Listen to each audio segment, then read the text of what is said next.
Good morning, welcome to Morning Outlook. This is Kim speaking on Wednesday the 1st of August.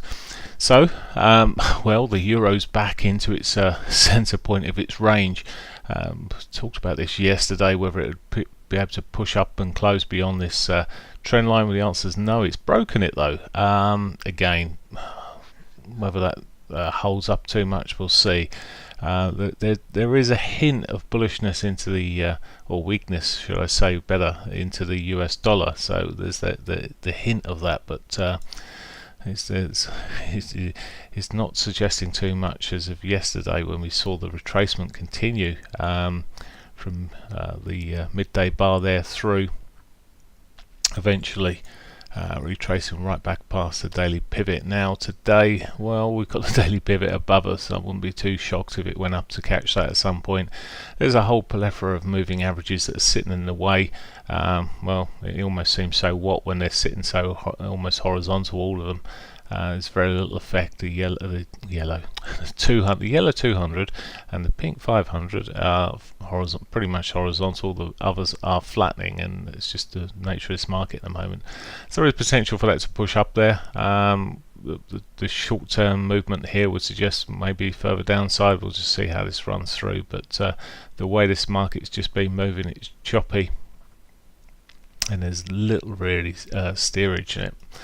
Now, of course, there is some key data coming out today for the UK. For the pound, there's the manufacturing PMI, but then US dollar-backed currencies, we'll see the ADP coming out at 1:15, the ISM manufacturing data at 3 o'clock, and then at 7 p.m. we've got the FOMC statement of federal funds rate. Now, no expectation of change in the Fed's fund rate.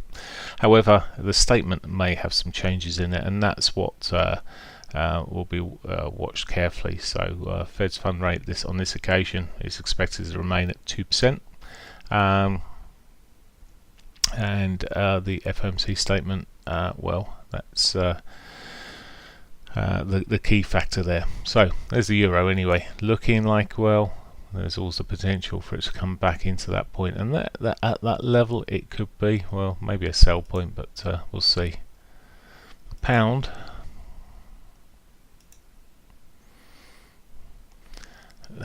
pound is just sitting in a very tight range. There's little, it's another one of these. You see it from a weekly point of view. Here now, the range is tight. It had a decent sort of range on that hourly buy yesterday.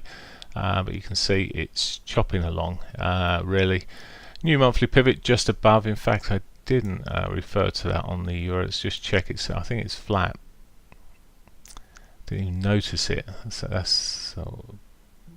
can't even see it here. Let's just come back to the dailies here. Can't even notice it. It must be. Oh, it's not on there for some reason. Let's just check on the main 60-minute bar. Sorry, I just had to come back out there.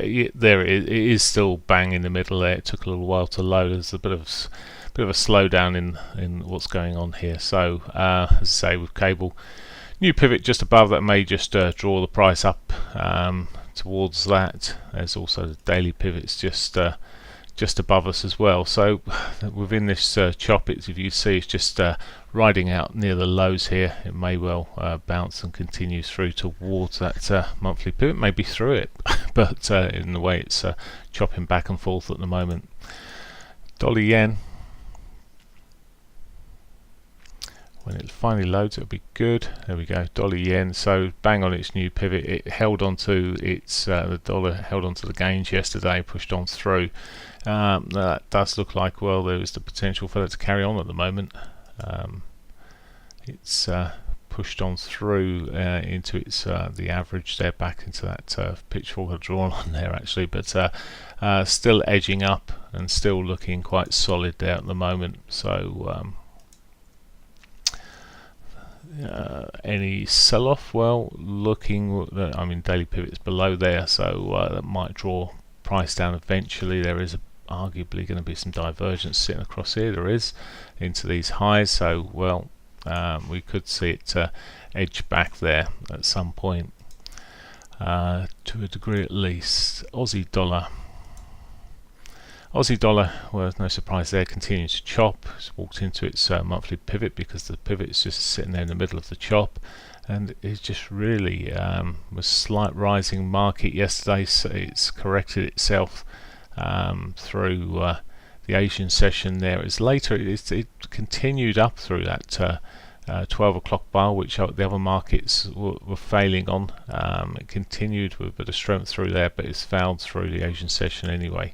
Where to from here? Where it's already hit the daily pivot, the monthly pivot. If it doesn't, it might get a bit of a bounce off this 200. So if I'm just looking into sort of almost a fresh hit of that, it may bounce through there and bounce back up there, but it does. Well, it's as choppy as anything at the moment, and it's a bit 50-50 from the daily. It looks weak and it could just continue to roll, but there's no clarity. Canadian dollar, well, pitch day yesterday, and again that managed to hang on to its gains later in the day. It just carried on holding, had a little retrace but carried on holding on to those gains. It was more the European currencies that were getting a hammer. Now we have got a bit of double divergence,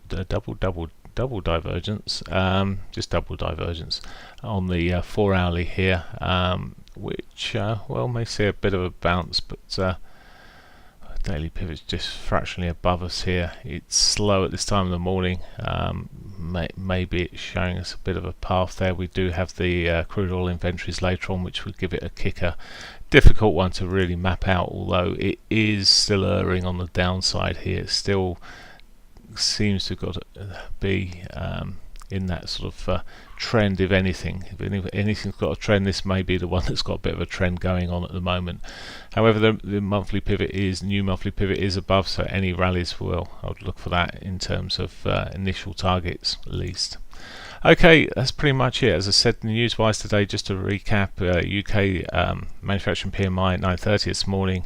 Then 1:15 we got all the US US data, which would be ADP non-farm payrolls at 1:15. 3 o'clock manufacturing PMI key figure. Crude oil will be key for the Canadian dollar here. FOMC and of course oil. FOMC statement then for all currencies there at 7 p.m. Have a great day. Bye for now.